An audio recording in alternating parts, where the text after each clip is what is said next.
Tom. Pas de réponse. Tom. Pas de réponse. Je me demande où a bien pu passer ce garçon. Allons, Tom, viens ici. La vieille dame abaissa ses lunettes sur son nez et lança un coup d'œil tout autour de la pièce, puis elle les remonta sur son front et regarda de nouveau. Il ne lui arrivait pratiquement jamais de se servir de ses lunettes pour chercher un objet aussi négligeable qu'un jeune garçon. D'ailleurs, elle ne portait ces lunettes-là que pour la parade et les verres en étaient si peu efficaces que 2 ronds de fourneau les eussent avantageusement remplacés, mais elle en était très fière.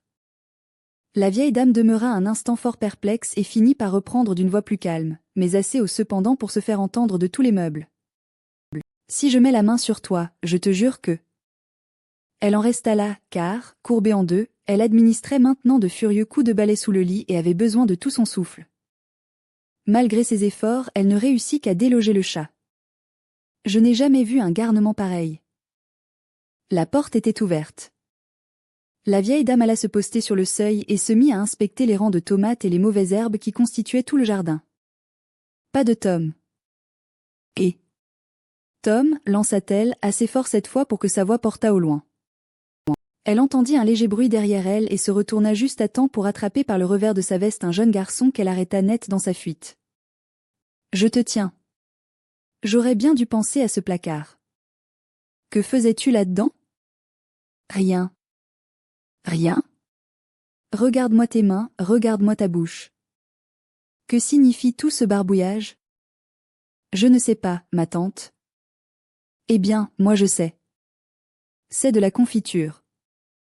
Je t'ai répété sur tous les tons que si tu ne laissais pas ces confitures tranquilles, tu recevrais une belle correction. Donne-moi cette badine.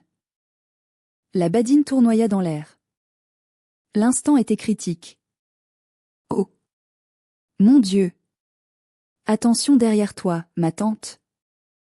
La vieille dame fit brusquement demi-tour en serrant ses jupes contre elle pour parer à tout danger. Le gaillard, en profitant, décampa, escalada la clôture en planche du jardin et disparut par le chemin. Dès qu'elle fut revenue de sa surprise, tante Polly éclata de rire. Maudit garçon. Je me laisserai donc toujours prendre. J'aurais pourtant dû me méfier. Il m'a joué assez de tours pendables comme cela. Mais plus on vieillit, plus on devient bête. Et l'on prétend que l'on n'apprend pas au vieux singe à faire la grimace. Seulement, voilà le malheur, il ne recommence pas 2 fois le même tour et avec lui on ne sait jamais ce qui va arriver.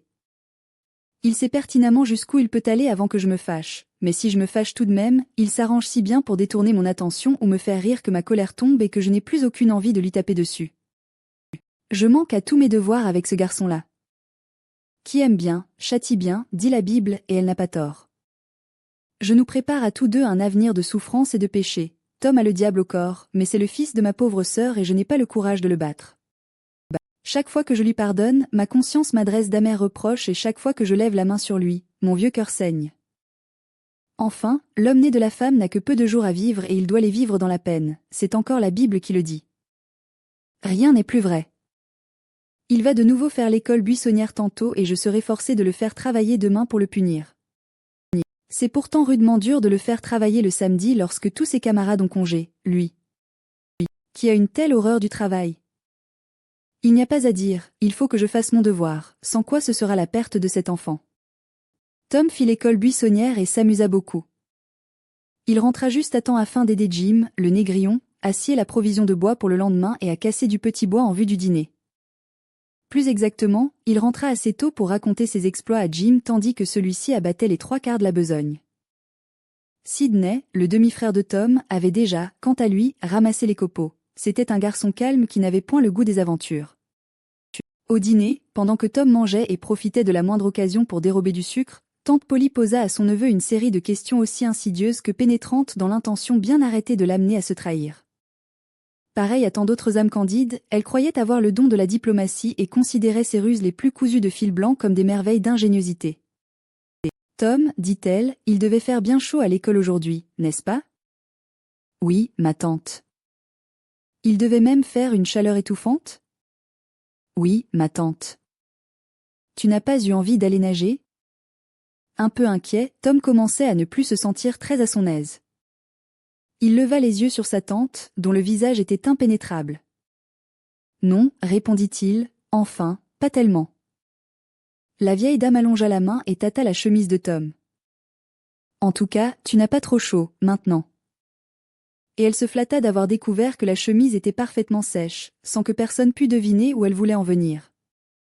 Mais Tom savait désormais de quel côté soufflait le vent et il se mit en mesure de résister à une nouvelle attaque en prenant l'offensive. Il y a des camarades qui se sont amusés à nous faire gicler de l'eau sur la tête. J'ai encore les cheveux tout mouillés. Tu vois? Tante Polly fut vexée de s'être laissée battre sur son propre terrain. Alors, une autre idée lui vint. Tom, tu n'as pas eu à découdre le col que j'avais cousu à ta chemise pour te faire asperger la tête, n'est-ce pas? Déboutonne ta veste. Les traits de Tom se détendirent. Le garçon ouvrit sa veste. Son col de chemise était solidement cousu. Allons, c'est bon. J'étais persuadée que tu avais fait l'école buissonnière et que tu t'étais baigné. Je te pardonne, Tom. Du reste, chat échaudé craint l'eau froide, comme on dit, et tu as dû te méfier, cette fois-ci. Tante Polly était à moitié fâchée que sa sagacité eût été prise en défaut et à moitié satisfaite que l'on se fût montré obéissant, pour une fois. Mais Sidney intervint. Tiens, fit-il, j'en aurais mis ma main au feu. Je croyais que ce matin tu avais cousu son col avec du fil blanc, or ce soir le fil est noir. Mais c'est évident, je l'ai cousu avec du fil blanc. Tom. Tom n'attendit pas son reste. Il fila comme une flèche et, avant de passer la porte, il cria. Sid, tu me paieras ça. Une fois en lieu sûr, Tom examina 2 longues aiguilles piquées dans le revers de sa veste et enfilées l'une avec du fil blanc, l'autre avec du fil noir. Sans ce maudit Sid, elle n'y aurait rien vu, pensa-t-il. Tantôt elle se sert de fil blanc, tantôt de fil noir. Je voudrais tout de même bien qu'elle se décide à employer soit l'un soit l'autre. Moi je m'y perds. En attendant, Sid va recevoir une bonne raclée.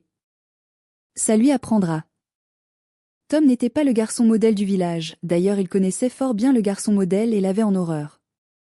2 minutes à peine suffirent à Tom pour oublier ses soucis, non pas qu'ils fussent moins lourds à porter que ceux des autres hommes, mais il pâlissait devant de nouvelles préoccupations d'un intérêt puissant, tout comme les malheurs s'effacent de l'esprit sous l'influence de cette fièvre qu'engendre toujours une nouvelle forme d'activité.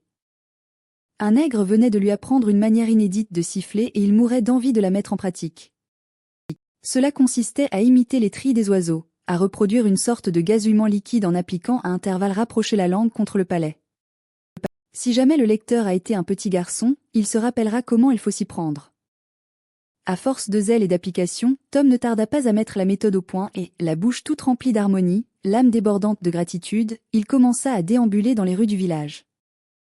Il se sentait dans un état voisin de celui qu'éprouve un astronome ayant découvert une nouvelle planète et, sans aucun doute, d'ailleurs, sa jubilation était encore plus grande. Les soirées d'été étaient longues. Il ne faisait pas encore nuit. Bientôt, Tom s'arrêta de siffler. Un inconnu lui faisait face, un garçon guère plus grand que lui. Dans le pauvre petit village de Saint-Pétersbourg, tout visage nouveau excitait une profonde curiosité. De plus, ce garçon était bien habillé, très bien habillé même pour un jour de semaine. C'était tout bonnement ahurissant. Sa casquette était des plus élégantes et sa veste bleue, bien boutonnée, était aussi neuve que distinguée. Il en allait de même pour son pantalon. L'inconnu portait des souliers et une cravate de teinte vive. Il était si bien mis, il avait tellement l'air d'un citadin que Tom en éprouva comme un coup au creux de l'estomac. Plus Tom considérait cette merveille de l'art, plus il regardait de haut un pareil étalage de luxe, plus il avait conscience d'être lui-même habillé comme un chiffonnier. Les 2 garçons restaient muets. Si l'un faisait un mouvement, l'autre l'imitait aussitôt, mais ils s'arrangeaient pour tourner l'un autour de l'autre sans cesser de se dévisager et de se regarder dans le blanc des yeux. Enfin Tom prit la parole. « J'ai bonne envie de te flanquer une volée, dit-il. Essaie un peu. Ça ne serait pas difficile. Tu dis ça, mais tu n'en es pas capable. Pas capable? Non, tu n'oseras pas. Si. Non. Un moment de silence pénible, puis Tom reprit. Comment t'appelles-tu? Ça ne te regarde pas. Si tu le prends sur ce ton, gare à toi. Viens-y donc. Encore un mot et tu vas voir. Un mot, tiens, ça en fait des tatoussas. Eh bien, vas-y. Oh. Tu te crois malin, hein? Tu ne sais pas que je pourrais te flanquer par terre d'une seule main si je le voulais. Qu'est-ce que tu attends? Ça ne va pas tarder si tu continues. Je connais la chanson. Il y a des gens qui sont restés comme ça pendant 107 ans avant de se décider. Dégourdi, va. Tu te prends pour quelqu'un, hein? Oh. En voilà un chapeau. Tu n'as qu'à pas le regarder, ce chapeau, s'il ne te plaît pas. Seulement, ne t'avise pas d'y toucher, le premier qui y touchera ira mordre la poussière. Menteur. Toi-même. Tu crânes, mais tu n'as pas le courage d'aller jusqu'au bout. Va voir là-bas si j'y suis. Dis donc, tu vas te taire, sans ça je t'assomme. J'y compte bien. Attends un peu. Mais alors, décide-toi. Tu dis tout le temps que tu vas me sauter dessus, pourquoi ne le fais-tu pas? C'est que tu as peur. Je n'ai pas peur. Si. Non. Si. Nouveau silence, nouveau regard furibond et nouveau manège des deux garçons dont les épaules finirent par se toucher. Allez, file, déclara Tom. Débarrasse donc le plancher toi-même. Non. Eh bien, moi non plus. Pied contre pied, les deux garçons arc-boutés cherchèrent chacun à faire reculer l'adversaire. L'œil allumé par la haine, ni l'un ni l'autre ne put prendre l'avantage. Après avoir lutté ainsi jusqu'à devenir cramoisis, ils relâchèrent leurs efforts tout en s'observant avec prudence. Tu es un lâche et un poseur, dit Tom. Je demanderai à mon grand frère de s'occuper de toi. Il t'écrasera d'une chiquenaude. Qu'est-ce que tu veux que ça me fasse? Mon frère est encore plus grand que le tien. Tu verras, il ne sera pas long à l'envoyer valser par-dessus cette haie. Les deux frères étaient aussi imaginaires l'un que l'autre. Tu mens. Pas tant que toi. Tom traça une ligne dans la poussière avec son orteil et dit. Si tu dépasses cette ligne, je te tape dessus jusqu'à ce que tu ne puisses plus te relever. L'inconnu franchit immédiatement la ligne. Maintenant, vas-y un peu. N'essaie pas de jouer au plus malin avec moi. Méfie-toi. Mais qu'est-ce que tu attends? En voilà assez, pour 2 sous, je te casse la figure. Le garçon sortit 2 pièces de cuivre de sa poche et les tendit à Tom d'un air narquois. Tom les jeta à terre. Alors, tous deux roulèrent dans la poussière, agrippés, l'un à l'autre comme des chats. Pendant une longue minute, ils se tirèrent par les cheveux et par les vêtements, se griffèrent et s'administrèrent force coups de poing sur le nez, se couvrant à la fois de poussière et de gloire.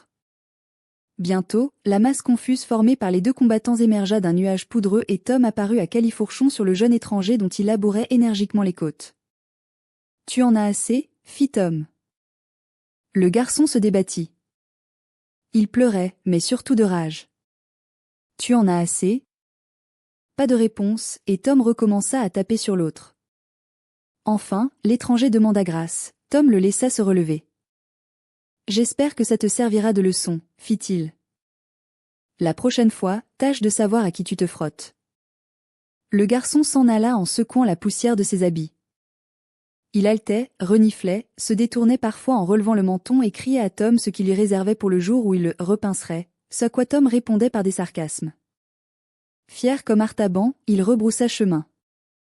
À peine eut-il le dos tourné que son adversaire ramassa une pierre, la lança, l'atteignit entre les 2 épaules et prit ses jambes à son cou. Tom se précipita à la suite du traître et le poursuivit jusqu'à sa demeure, apprenant ainsi où il habitait. Il resta un moment à monter la garde devant la porte. « Sors donc, si tu oses, » dit-il à son ennemi, mais l'ennemi, le nez collé à la vitre d'une fenêtre, se contenta de lui répondre par une série de grimaces jusqu'à ce que sa mère arrivât et traita Tom d'enfant méchant et mal élevé, non sans le prier de prendre le large.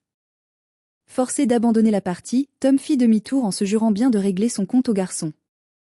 Il rentra chez lui fort tard et, au moment où il se faufilait par la fenêtre, il tomba dans une embuscade. Sa tante l'attendait. Lorsqu'elle vit dans quel état se trouvaient ses vêtements, elle prit la décision irrévocable d'empêcher son neveu de sortir le lendemain, bien que ce fût jour de congé.